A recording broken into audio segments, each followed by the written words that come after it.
5 दोस्तों का एक समूह था।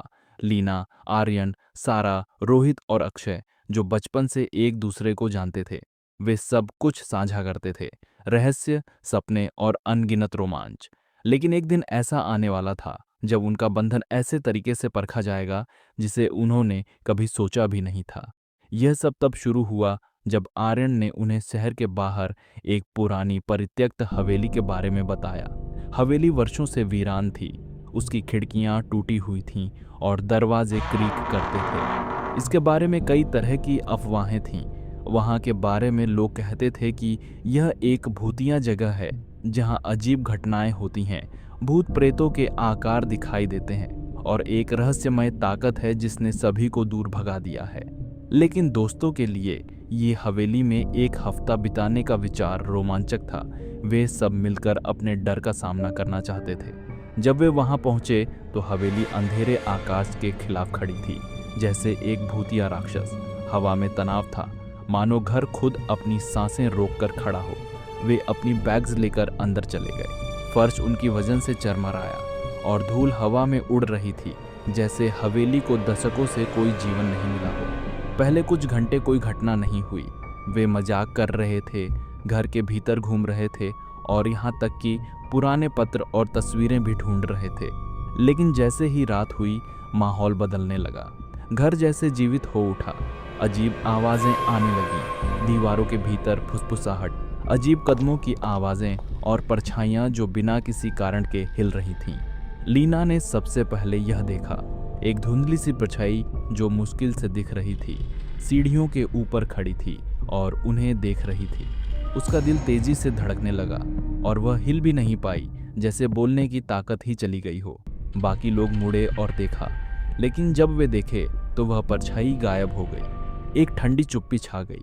आर्यन, जो हमेशा साहसी था, ने इसकी जांच करने का फैसला किया। उसने एक फ्लैशलाइट ली और धीरे धीरे सीढ़ियों की ओर बढ़ने लगा। क्या तुम लोग आ रहे हो? उसने कहा। उसका स्वर घबराया हुआ था, लेकिन फिर भी आत्मविश्वास दिखाने की कोशिश कर रहा था। सारा, रोहित और अक्षय ने अनिच्छा से उसका पीछा किया, जबकि लीना पीछे रुक गई।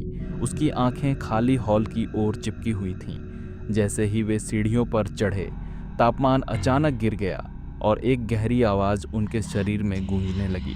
फ्लैशलाइट टिमटिमा रही थी और दीवारों पर अजीब छायाएं बन रही थीं। वे आगे बढ़े, धीरे धीरे हॉल के अंदर। अचानक हॉल के अंत में स्थित दरवाजा एक जोर की आवाज के साथ खुल गया। वे सभी ठिठक गए। उनका सांस थम गया, जैसे घर खुद उन पर नजर रखे हुए था।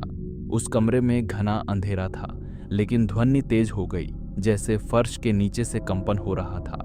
मार्क बिना सोचे समझे उस दरवाजे की ओर बढ़ने लगा, जैसे कोई अदृश्य ताकत उसे खींच रही हो। बाकी लोग अनिच्छा से उसके पीछे चल पड़े। कमरे के अंदर हवा सड़ी हुई थी और दीवारों पर अजीब चिन्ह खींचे हुए थे, जैसे पत्थरीली दीवारों में खुदे हुए हों। जैसे ही वे कमरे के अंदर और बढ़े, दरवाजा अचानक बंद हो गया। कौन है? अक्षय चिल्लाया। उसकी आवाज कांप रही थी। आवाज तेज हो गई और अचानक दीवारों पर बने चिन्ह हल्के से चमकने लगे। एक गहरी खड़खड़ाती आवाज कमरे के कोने से आने लगी। उनके नाम एक एक करके पुकारने लगी। तुम्हें यहाँ नहीं आना चाहिए था। समूह सिहर उठा, लेकिन दरवाजा फिर से बंद हो गया। आर्यन ने दरवाजा खोलने की कोशिश की, लेकिन जैसे कोई अदृश्य ताकत उसे जकड़े हुए थी। कमरे में छायाएं और अधिक गति से घूमने लगीं, जैसे वे जीवित हो उठ रही हों। वे सभी एक कोने में खड़े हो गए, डर और बेबसी से अभिभूत। सारा अचानक चीख पड़ी। कुछ ठंडा और गीला उसके पैर में लिपटकर उसे जमीन पर खींचने लगा। रोहित ने उसे पकड़ने के लिए झपट मारा, लेकिन छायाएं बहुत मजबूत थीं। वे सभी को घेरने लगीं, जैसे घर खुद उनके डर को खा रहा हो। लीना, जिसकी आंखें भय से फैली हुई थीं, अचानक बहन की बात याद करती है। वह महिला जो हवेली में गायब हो गई थी, वह एक तंत्र साधिका थी और वह घर में काले जादू की साधना करती थी। स्थानीय किंवदंतियों के अनुसार वह घर में खुद को बंद कर चुकी थी और अपनी आत्मा को हमेशा के लिए वहां बांध लिया था। उसका भूत उस घर में हमेशा रहेगा और जो भी वहां प्रवेश करेगा वह डर से तड़पने लगेगा। इस समझ के साथ लीना चिल्ला उठी, अब इन छायाओं से लड़ना बंद करो। अगर तुम यहाँ जीवित रहना चाहते हो तो इस घर से भागो। बेन डर के बावजूद वह पुरानी तस्वीर याद करता है जो उसने पहले दिन देखी थी। हवेली की एक तस्वीर जिसमें एक गुप्त दरवाज़ा था। वह दीवार पर दौड़ते हुए गया और परेशान होकर उसे खींचने लगा। बहुत समय बाद एक गुप्त दरवाज़ा खुल गया जो एक संकीर्ण मार्ग की ओर इशारा कर रहा था। दौड़ो! आर्यन चिल्लाया। वे रास्ते से बाहर भागे और छायाएं उनके पीछे दौड़ी। हवा और भी ठंडी हो गई और उनके पैर जैसे जमीन में गड़ गए। वे सुन सकते थे कि घर की कंपन और भी तेज हो रही थी, जैसे वह उन्हें वापस खींचना चाहता हो।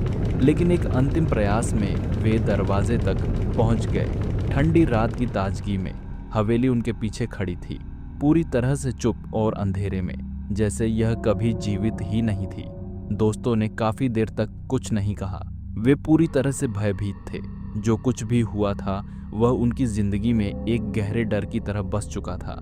जब वे हवेली से दूर जा रहे थे, उन्होंने एक दूसरे से यह वादा किया कि वे कभी भी फिर से वहां नहीं लौटेंगे। लेकिन वे सभी जानते थे कि जो भी हुआ था वह उन्हें कभी नहीं छोड़ेगा और उन परछाइयों का डर हमेशा उनके साथ रहेगा। घर की पकड़ अभी भी मजबूत